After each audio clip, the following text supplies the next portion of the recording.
It's Kaiju time! Hello, welcome to another figure review. Today we're going to have a look at the S.H.MonsterArts Godzilla vs. Kong. It's a double header. Of course, I had to get both figures, and I also decided to review both of them at the same time so I can have them side by side, yada yada, look at all the detail and stuff. If you don't know who Godzilla and Kong are, then I cannot help you. It's two of the biggest icons, the most anticipated crossover in the Kaiju-verse ever.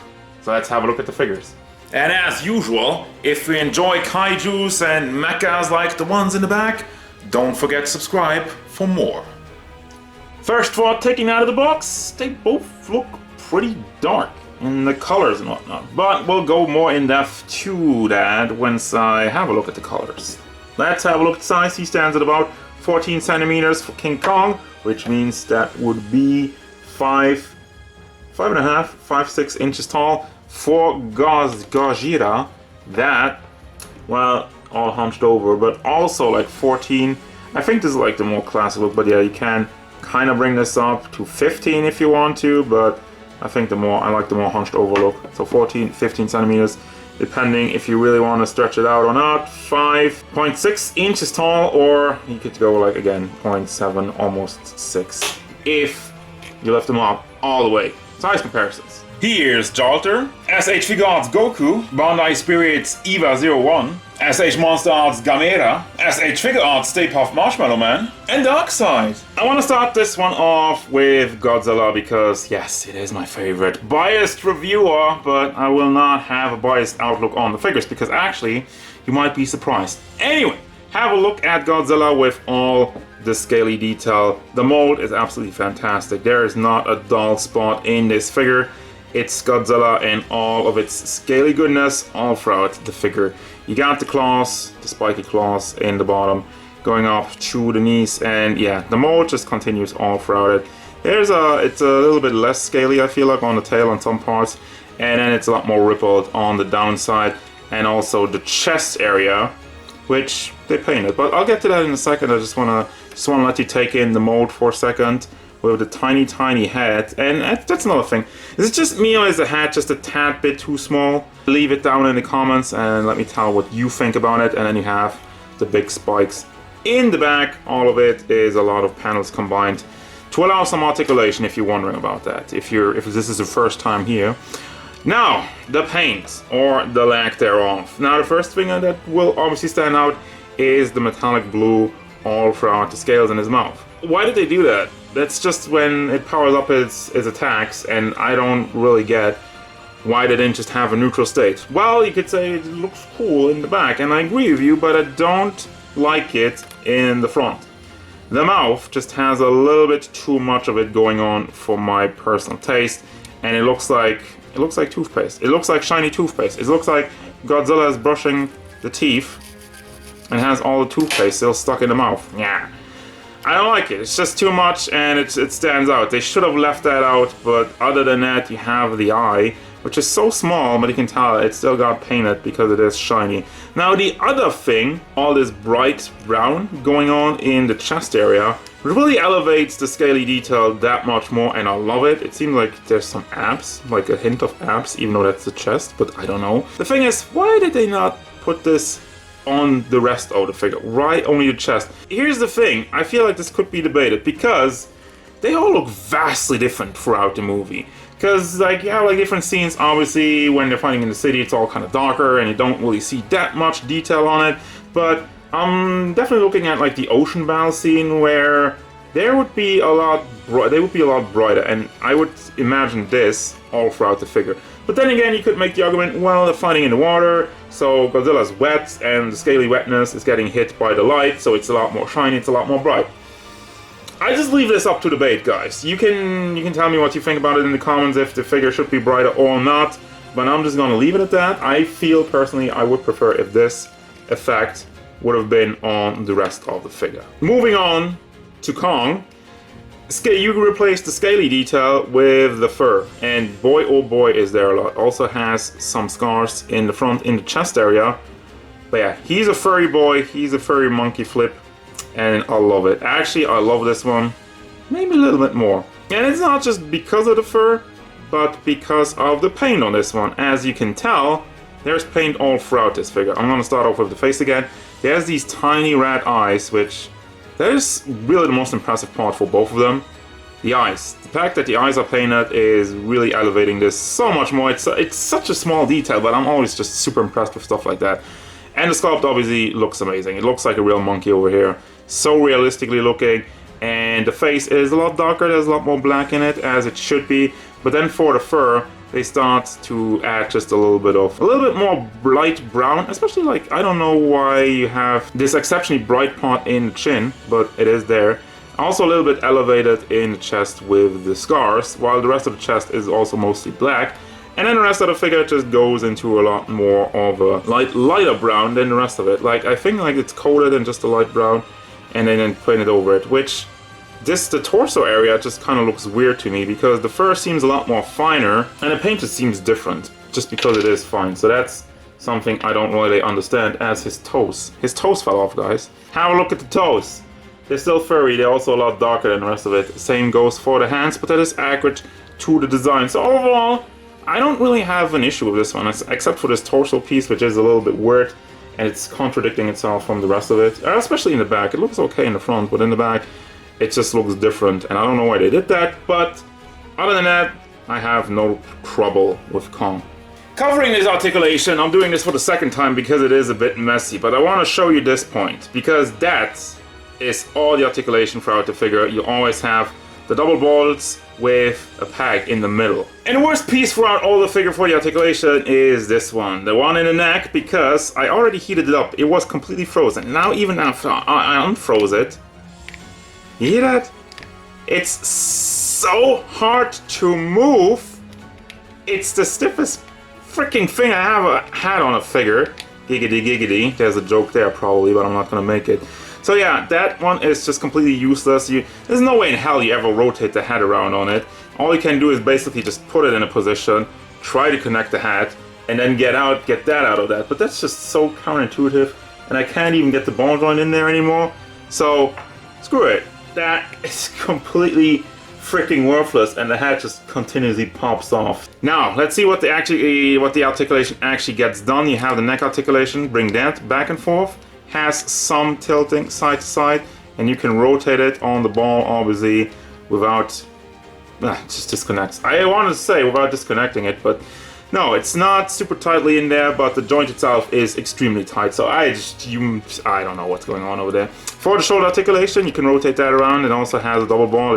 I'm not going to repeat that anymore. That's just the thing. Double ball combination. Have a bicep swivel, which doesn't swivel all the way around because it's molded over here, like the shoulder pad covers up the bicep. You have a double hinged elbow, which again, it's just the balls in there. Same thing. I said I wasn't going to say it anymore. Well, there it is. Popping off again, which is probably going to happen a lot more. You have the fist, which barely moves back and forth. It has a little bit, but you really have to push for it. Also swivels. The chest area is fairly nimble. It goes forward, goes to the back, does tilt side to side because they left some room under his armpits. And then this hat, oh my god, really? Can you stay together for more than 2 minutes? Alright, out of the way with that. The rest of the chest area, you have another ball point over there. You can bring that all the way to the back, forward, and does tilt side to side. Not really, it also swivels pretty much all the way around. Well, not quite. And then all of this falls off. You have the crotch piece, which has also some decent motion, goes back and forth, does tilt side to side. For the legs, let's see if this one keeps together. Goes forward, goes out to the side. Doesn't really go to the back because of the butt. Rotation on this piece, and also rotation on that piece. Then for the knees, you go all the way back if I get it into the right position. Also has some side to side wiggle motion on the upper half and a little bit on the lower half. And for the foot, goes forward, goes to the back, does tilt side to side, no problemo. And even the front part of the feet is on a ball. That's just super excessive.